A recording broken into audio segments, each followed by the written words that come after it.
Cabdullaahi Cabdixasiis Maxamed waa hal sana jir musbaar nambar 5 ku soo laqay degmada Afgooye ee gobolka Shabeellada Hoose iyadoona ay walwal ku abuurtay waalidiinta dhalay Cabdullaahi oo laqay musbaarka wiilka yar ayaa waxa wax looga qaban waayay isbitaalada ku yaala degmada Afgooye taasi oo sababtay in waalidiinta ay keenaan isbitaalka Shaafi oo kamid ah isbitaalada ku yaala magaalada Muqdisho markii wiilkan yar la keenay isbitaalka Shaafi ayaa waxa waalidiinta dhaqaatiirta ku wargeliyeen in musbaarka uu ku jiro meel halis ah balse la siiyo wiilka yar daawooyin ay u qoreen dhaqaatiirta si musbaarka uu dibadda ugu soo baxo iyada oo wax qalin ah lagu sameyn Dr. Cabdi Faarac oo kamid ah dhaqaatiirta ka howlgashay isbitaalka Shaafi ayaa waxa uu ka waramayaa taladii ay siiyeen waalidiinta si wiilka yar musbaarka uu uga soo baxo markii naloo keenay cunugan oo musbaarka aadka u dheer soo liqay cunug yarna ah way lahayd walwalkeeda qaabkii loo maareyn lahaa waxaanu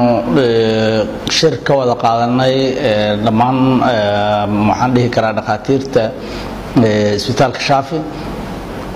taladii ugu fiicnaydna Ilaahay subxaanahu wa ta'aala waana waafajiyay markasta in badan oo kamida waad aragteen yani masaamiir ama dhalooyin ama alaab ay caruurta liqeen xagga samabada aaday kuwa khasab waa in gacanta loola tago la soo bixiyo laakiin mararka qaarkood waxyaabaha caloosha gala oo dhinaca hunguriga maraa markii x-ray lagu fiiriyo waxa la arkay in caloosha dhexdeeda ay ku jiro musbaarki then go'aankan qaadanay Ilaahayna waafajiyay wuxuu ahaa in aanu eegno daawooyinsiina la socono caloosha intuu ka soo baxay marka saxarada si uu la socday baa Ilaahay subxaanahu wa ta'aala ka soo saaray waxyaabo yar yar oo daawooyin lagu caawiyay wax ka weyn oo kale laguma sameyn marka sidaan sugayna 2 maalmood ka bacd maalinka labaad baan filayaa inay ahayd iyo Ilaahay ka soo saaray alxamdulillah rabbil caalamiin marka waa in la ogaada ama dadka caafimaad ka shaqeynaya ay ogaadaan markasta inuu hal ku ahayn qalliin in lagu la degdego dadka laakiin ay tahay in laga wada tashado go'aan laga wada qaato go'aankaas lagu dhawo ma sha Allah Ilaahay baa mahad iska leh Cabdixasiis Maxamed oo ah aabaha dhalay wiilkan yar ayaa waxa uu iga sheekeeyay sida ay u dhacday dhacdada wiilkan yar ee laqay musbaarka isagoona ugu mahad celiyay dhaqaatiirta isbitaalka Shaafi taladii ay siiyeen ee suurtagelisay in musbaarka uu dibadda u soo baxo iyadoo wax qalin ah lagu sameeynin wiilkiisa yar waxaan ahay wiilkii yaraayo musbaarka liqay Cabdullaahi Cabdixasiis aabihiisi